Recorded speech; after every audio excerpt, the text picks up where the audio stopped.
축복하시죠. 감사합니다. 고맙습니다. 사랑합니다. 행복합니다.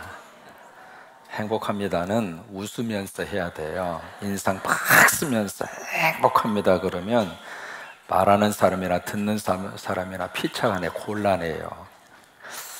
오늘도 예수님 때문에 행복한 하루가 되시기를 주의 이름으로 축원합니다.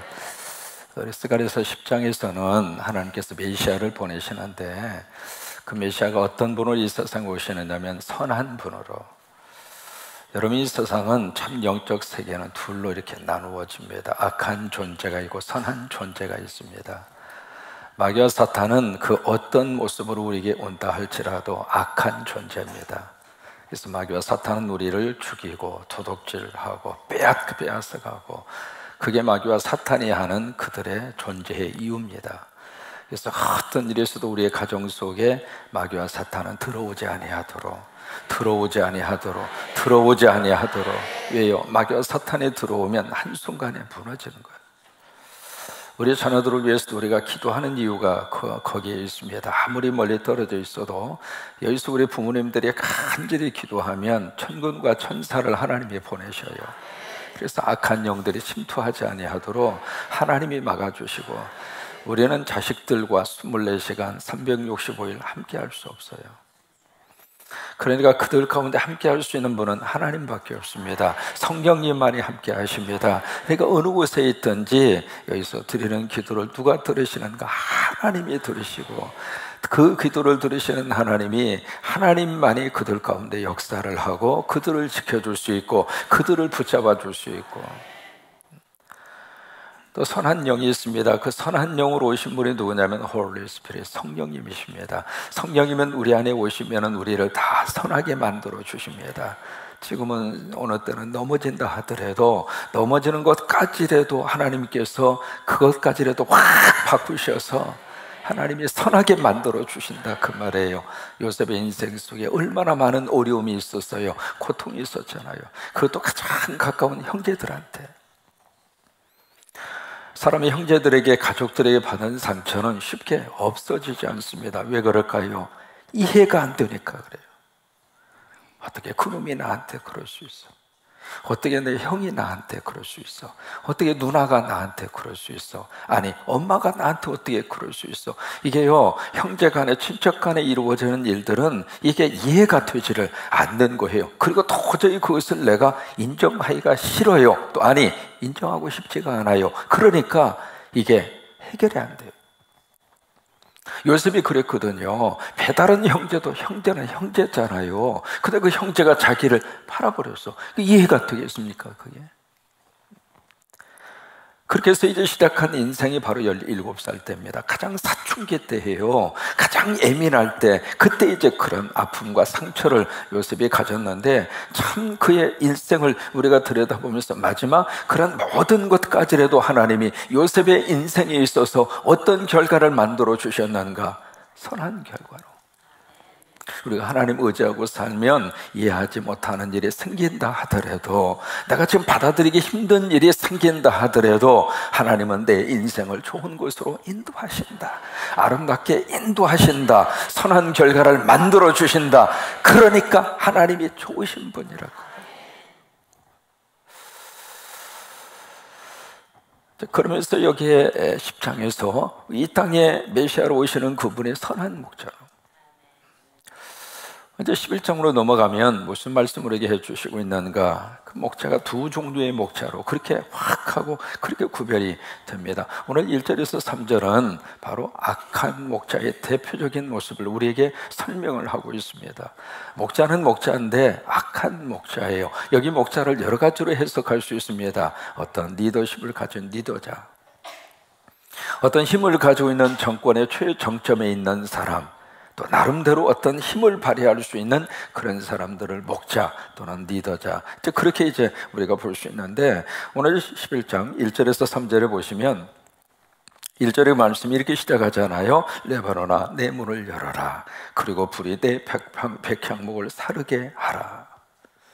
여기 레바논이라고 하는 그 단어의 뜻은 희다고 하는 뜻입니다. 하얗다, 화이트, 희다라고 하는 뜻이에요. 두 가지 면에서 희다라고 하는 뜻이 거기서 나온 거예요. 언제나 이 레바논 산은 항상 만년설로 하얀 눈이 가득하게 이렇게 쌓여져 있었어요. 그래서 레바논을 희다 그렇게 이야기하는 것이고, 두 번째는 레바논이라고 하는 땅 자체가 하얀 돌멩이들이, 돌산이 그렇게 많아요.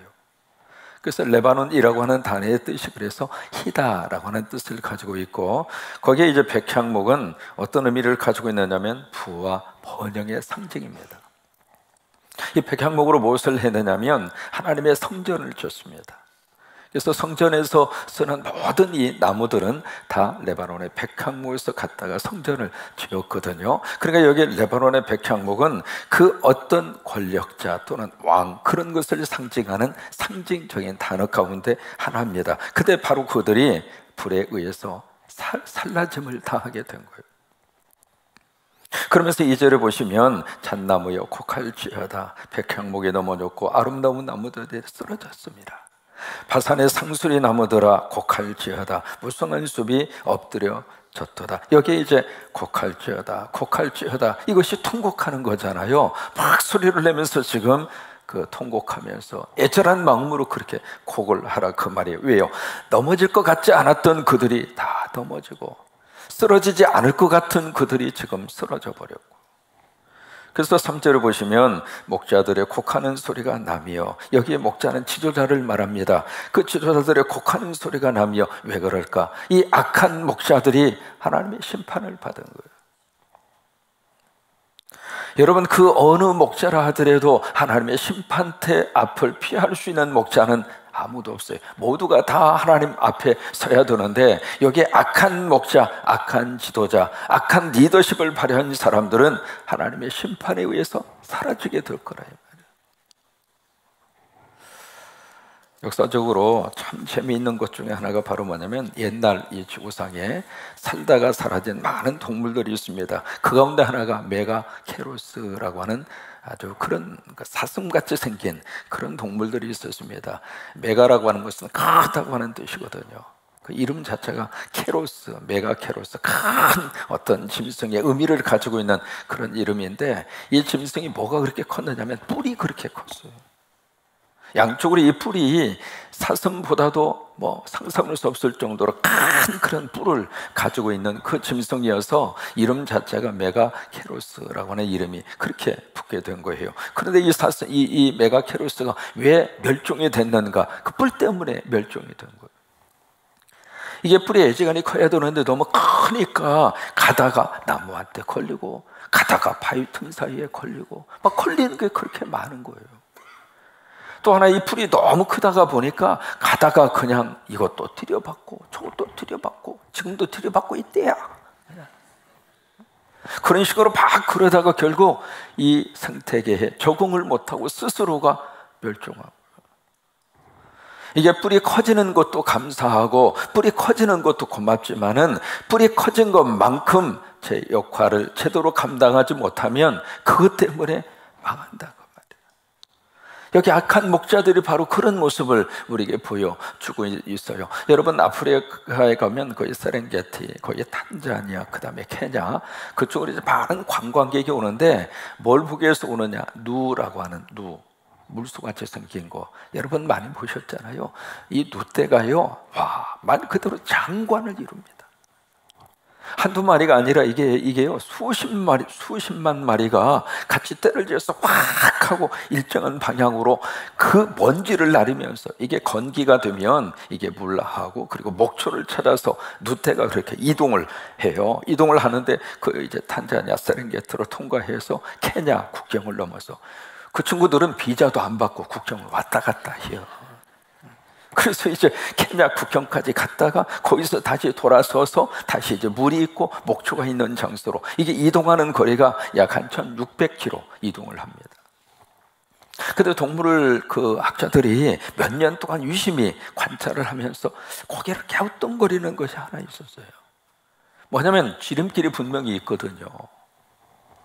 지름길이 있는데 왜 이 누떼는 왜 그렇게 멀리 이렇게 돌아서 그리고 험한 산악지대를 통과해서 그렇게 누떼가 갈까 하고 이제 몇 년 동안 집중해서 관찰을 해보니까 아, 이래서 이렇구나. 그 이유가 딱 밝혀졌어요. 뭐냐면 맨 앞에 서서 이끌고 가는 리더 그룹이 있는 거예요. 리더 그룹이 앞에 딱 형성이 돼서 리더 그룹의 이 돛대들이 가는 대로 뒤에 있는 친구들은 이게 거긴 갭이요 하고 따라가는 거예요. 근데 이 리더의 그룹을 형성하는 이 돛대들이 참 독특한 것은 한 번 방향을 딱 정하면 이게 잘못됐구나 알고 있음에도 불구하고 고집스럽게 그쪽으로만 간다는 거예요. 그러다 보니까 이게 너무 멀리 그리고 험한 지형을 가다가 보니까 수없이 많은 희생자들이 나는 거예요. 그럼에도 불구하고 안 고치는 거예요. 이게요, 잘못됐다 생각하는 순간에 고치는 사람이 용감한 사람이에요. 이게 잘못됐구나 생각하는 순간에 I am sorry, 미안합니다. 그것을 인정을 하고요. 그러고 나서 바로 거기에서 궤도 수정을 할 수 있는 사람이 용기 있는 사람이에요. 근데 이 룻대는 그런 용기가 없나 봐. 그래가지고 그 룻대 지도자 그 따라가다가 그렇게 많은 룻대들이 중간에 희생을 한단 말이에요.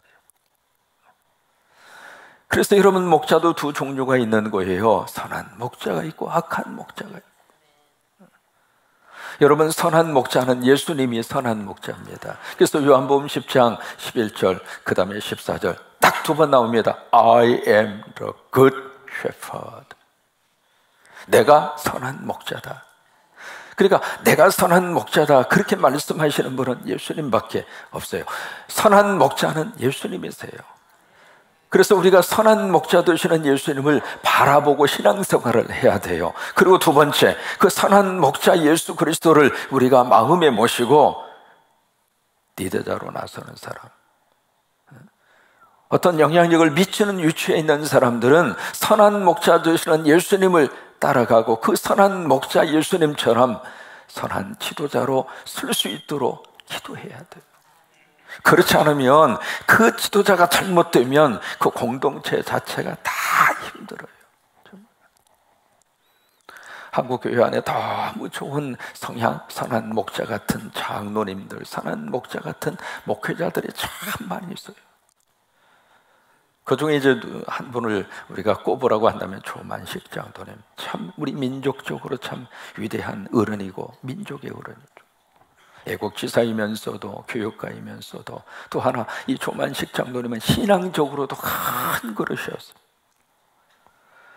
그 장로님이 산적인 교회에서 장로 신부를 하고 있을 때 담임 목사님을 청빙을 해야 했어요. 그냥 기도하는 가운데 누구를 청빙하고로 작정을 했느냐, 주기철 목사님을 다 마음속에 둡니다.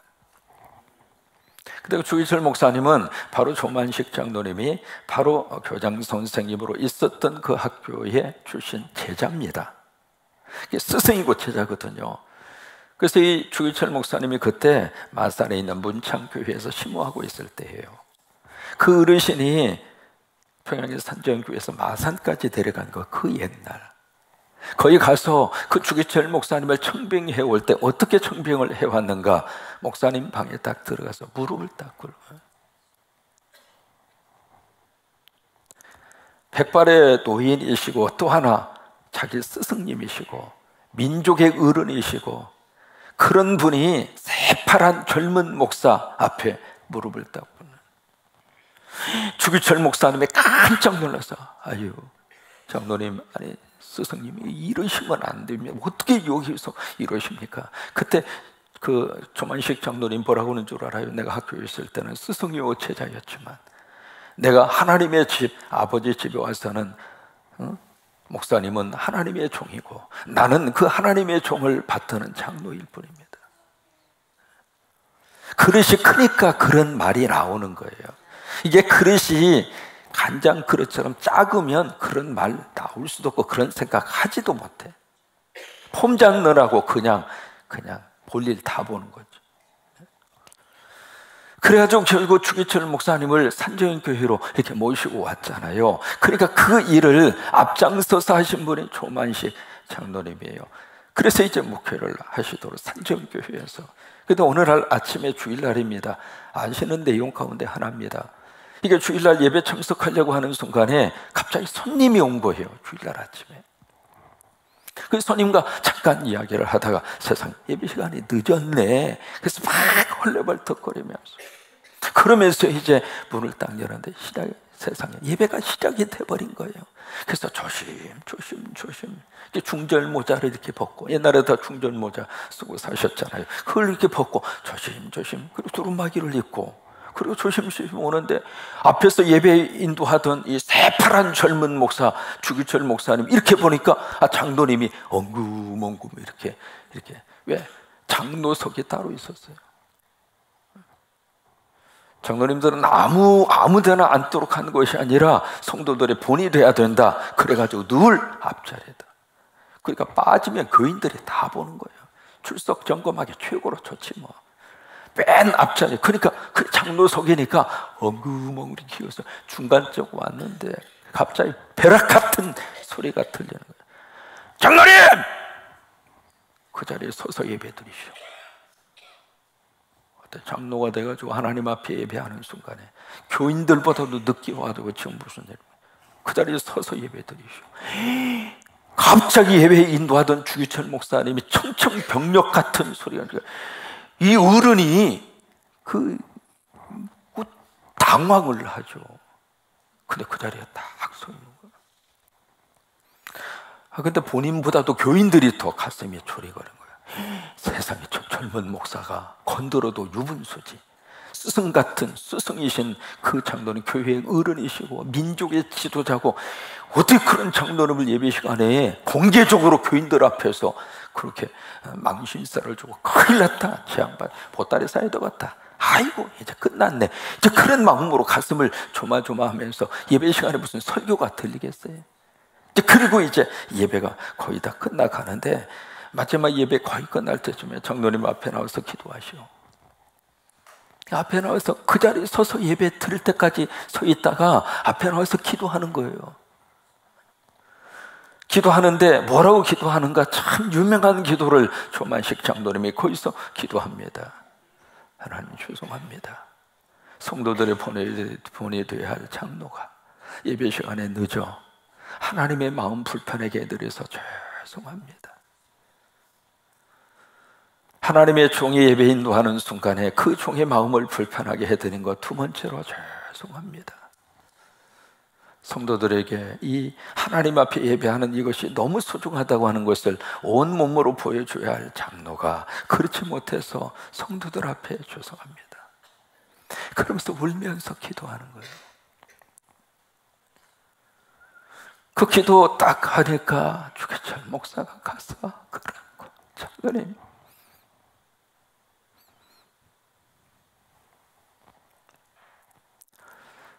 큰 그릇이에요. 우리 시대는 그런 선한 목자, 선한 리더십을 가진 사람들이 그립습니다. 뭐가 좀 이렇게 되면은 뭔가라도 된 것처럼, 어느 교회 담임 목사가 되면 눈에 뵈는 것이 없고, 좀 사이즈 있는 교회 담임 목사가 되면 이거 뭐 천하를 얻은 것처럼, 이게 좀 사이즈 있는 교회 장로님이 되면 교인들을 알기를 그냥 모처럼 알고, 우리 교회가 그렇다 그런 말이 아니라 그런 데가 태평양 건너에 많어. 그 좀 큰 그릇이 돼서, 어느 목사님이 지금 말씀드린 그런 그 내용을 딱 듣고 너무 은혜가 되는 거예요. 야, 세상에 내 목회 현장에 그런 장로님이 있었으면 좋겠다, 뭐 그런 마음이 가슴속에 있었겠죠. 또 어느 날 갑자기 비슷한 환경에 일이 터진 거예요. 갑자기 앞에서 보니까 장로님이 엉금엉금 늦게 들어오네. 그 순간에 그게 딱 생각이 난 거예요. 그래서 나도 써먹어야지 싶어서, 장로님 그 자리에 서 계세요, 서서 예배 드리세요. 조만식 장로님처럼 서서 다 겸손하게 예배 드렸으면 좋겠는데, 이 장로님이 갑자기 화가 나가지고, 야, 너 누구야? 어? 지금 나를 뭘로 알고 말이야, 이 교인들 앞에서 나 이 장로를 이렇게 망신을 줘? 당신 말이야, 그리고도 목회할 줄 알아? 그리고 쫓겨났대야. 사람 봐가면서 해야 돼. 아무한테나 할 수 있는 말이 아니야. 그 장로님은 성이 조씨가 아니었나 봐. 담을 만한 그릇이래야 주었을 때 담을 수 있는 거예요. 여러분, 다음 주 우리가 피택을 할 때 정말 하나님 앞에 쓰일 만한 그릇이 누군가.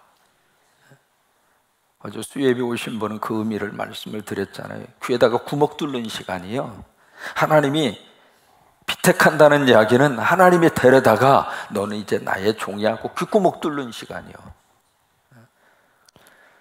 성도들도 기도하면서 정말, 그래서 하나님 앞에 기도하고 선거운동 하라고 그런 것이 그거예요. 기도도 안 하고 푹푹푹 찍어서 뽑아놓은 다음에 어떻게 저 장로가 저러느냐고 그런 말 하면 안 돼. 내가 기도하지 않았으니까. 기도하지 않고 뽑아놓으면 평생 동안 그 양반, 그 임직이 있을 동안 그냥 교인들도 목회자도 스스로가 그렇게 뿌리고 스스로가 거두는 거예요. 그러지 않기 위해서는 정말 우리 하나님 앞에 간절히 기도해서 선한 목자 같은 리더십을 세울 수 있도록, 우리가 정말 그렇게 기도를 하고 하나님이 기뻐하는 그런 선한 목자의 리더자를 세울 수 있도록 같이 기도하고, 그 기도 속에서 이루어져야 리더십을 세우는 이 자체가 축제가 되고 감사가 되고. 언제가 말씀드렸잖아요. 무슨 놈이 이것이 세상적인 인기 투표냐고. 난 누구보다 몇 표 더 받았네, 덜 받았네. 아유, 무슨 반장선거합니까? 왜 그런 말들이 그렇게 나오는가? 이미 교회 속에 세상적인 인기도를 측정하는 그런 투표 방식이 교회 속에 들어와 있다 이 말이에요. 그렇게 해서 장로를 뽑아놓으니까 이 장로는 무슨 권력을 잡은 것처럼 그 순간부터 이 어깨에다가 시멘트를 해가지고 다 책임이 다 있는 거예요. 그렇게 만든 사람도 책임이 있고 그렇게 된 사람도 책임이 있고. 저는 이미 목회하면서 임직자를 세울 때 두 가지의 특징을 가지고 세웠습니다. 첫째로 새벽에 임직을 했습니다. 고집스럽게 새벽에 임직을 한 이유가 있습니다. 새벽에 임직하면 왜 그걸 그렇게 고집스럽게 하려고 했는가? 한번 임직식을 하는데 세상에 누가 이렇게 꽃을 좀 보낸 것 같아요. 임직식 다 끝나고 나니까 자기한테 온 꽃이 저 사람보다 더 많았다는 거예요. 근데 그 말 들으면서 열받친 거예요. 무슨 놈의 꽃다발 받으려고 임직하냐?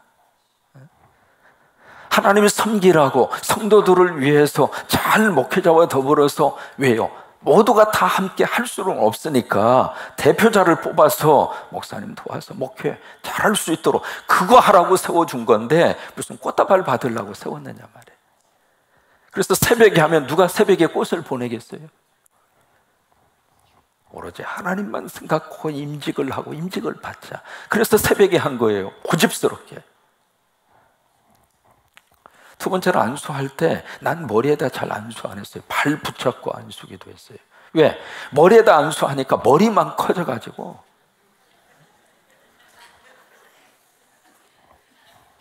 머리로만 막 하는 거예요. 머리로만. 그냥 너무 복잡한 거예요, 교회가.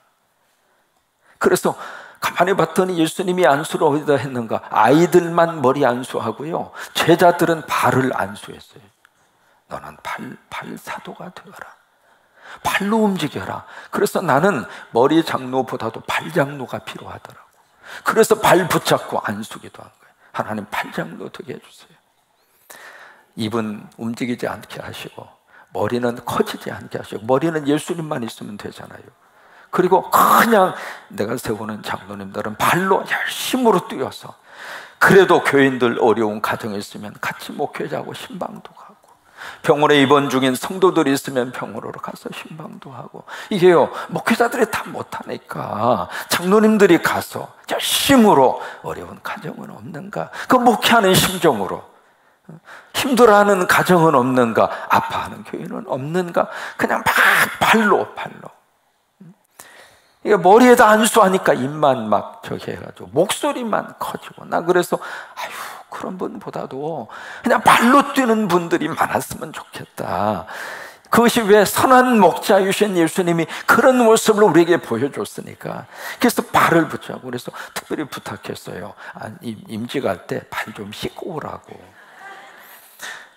왜냐하면 이 안수 기도하려면 코가 발하고 가까워져야 되잖아요. 이렇게 발 좀 씻고 오시라고 이렇게 부탁을 하고 그렇게 했어요. 새벽에 임직을 했고 발 붙잡고 발 안수 기도를 해서 장로 세웠어요. 그래서 20년 동안 그 교회 목회하면서 그렇게 장로를 세워서 그렇게 목회를 한 거예요. 모르겠어요. 그래서 그러는지 그 장로님들이 참 목회 많이 도와줬어요.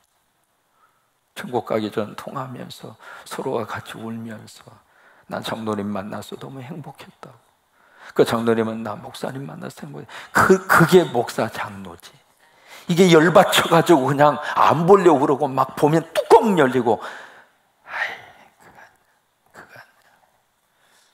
여러분, 하나님이 우리 모두를 하나님의 귀한 선한 목자 되시는 예수님을 따르는 선한 하나님의 양으로 저와 여러분을 부르셨고 하나님이 그렇게 쓰시는 줄로 믿습니다.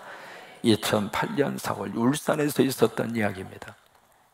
울산에 거기에 법원에 양쪽에서 재판을 받기 위해서 온 거예요. 뭐 때문에 왔느냐? 한 교회 교인입니다. 교인들이 두 패로 쫙 갈라져서 이게 목사 청빙 문제 때문에 교회가 분열이 되고 교회가 갈라선 거예요. 그래서 막 거기서 폭행이 일어나고 막 교회 안에서 난장판이 된 거예요. 그래서 이제 고소 고발건으로 해서 울산 지법에서 법정에서 이제 그 재판을 받는 그 순간인데 이게 형사 재판에서는 기소가 됐어요. 뭐 그런 것 가지고 하느냐고. 근데 이게 민사로 또 가네. 이게요, 한 번 사람이 이게 꼬이면은 이게 딱 되면은 이게 끝까지 가는 거예요. 참 묘해요. 그래서 이제 민사 재판을 이렇게 갔는데 아무리 해도 이제 중재가 안 되는 거예요. 그때 판사가 누구였느냐면 김은구라고 하는 이 사람이 판사였습니다. 근데 이 사람이 아주 신실한 기독교인이에요. 양쪽으로 딱 와서 이제 재판 저기를 받기 위해서 딱 왔는데 법정에 들어섰잖아요. 판사가 여기에 이제 그동안의 재판 기록 모든 걸 다 한 손에 들고 또 하나는 뭘 들고 왔는가? 성경을 들고 온 거예요. 성경 들고 와서 여러분들 성경 아시죠? 혹시 들고 오신 분 계시고 했더니 들고 왔어요. 법원까지 성경을 들고, 성경은 잘 들고 다니잖아요. 재판정까지 성경을 들고 온 거예요. 그러면 고린도전서 6장을 펼칩시다. 재판관을 펼치라고 하니까 안 펼칠 수가 없잖아요. 딱 펼친 거예요. 그래서 거기를 한번 읽으시라고, 양쪽에 똑같이 읽으시라고. 거기 고린도서 6장에 그렇게 나옵니다. 형제가 형제로 더불어 송살뿐더러 믿지 아니하는 자들 앞에서 하느냐? 너희가 피차 고발함으로 너희 가운데 이미 뚜렷한 허물이 있나니 차라리 불의를 당하는 것이 낫지 아니하며 차라리 속는 것이 낫지 아니하냐? 그는 너희 형제로다. 그 부분이라는 거예요. 그 부분을 양쪽을 똑같이 있게 하면,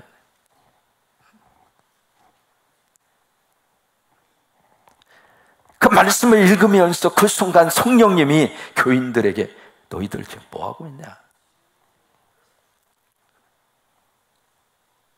재판장에서 네 사람 내 사람 할 거 없이 같이 울고 판사도 울고, 그리고 그 문제 거의 해결이 됐어요.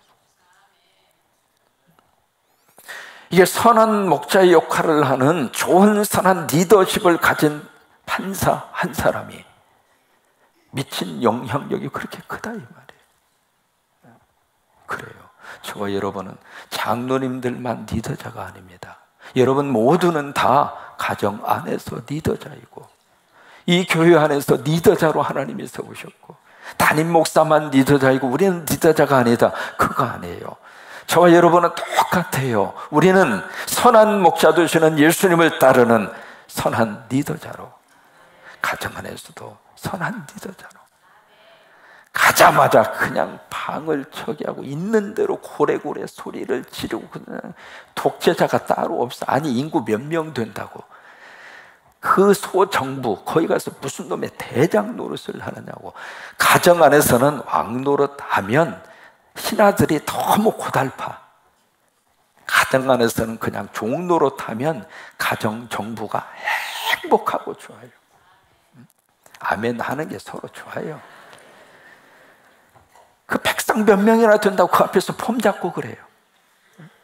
세상에 가서 좀 폼을 잡는 큰 그릇이 돼야지. 인구 몇 명이나 된다고 잡들이를 해서 그냥 거기서 그냥 말 한마디면 설설설 기계 만들고 그러면서 아, 나는 이런 존재야. 세상 말로 말해볼까요? 꼴값하고 자빠졌네. 뭐 인구 몇 명이나 된다고 그 집에서 그렇게 큰 소리를 치느냐고요. 아니에요. 세상에서 큰 인물로 그렇게 사는 멋진 사람이 되어야 축복이에요. 그리고 하나님의 교회에서는 입은 조용하고 그저 발로 뛰세요. 그게 하나님의 복을 받는 비결이에요. 필요한 것이 있으면 내가 먼저 뛰고 눈에 띄는 것이 있으면 내가 먼저 가서 그 일을 하고. 우리는 지시하는 사람이 아닙니다.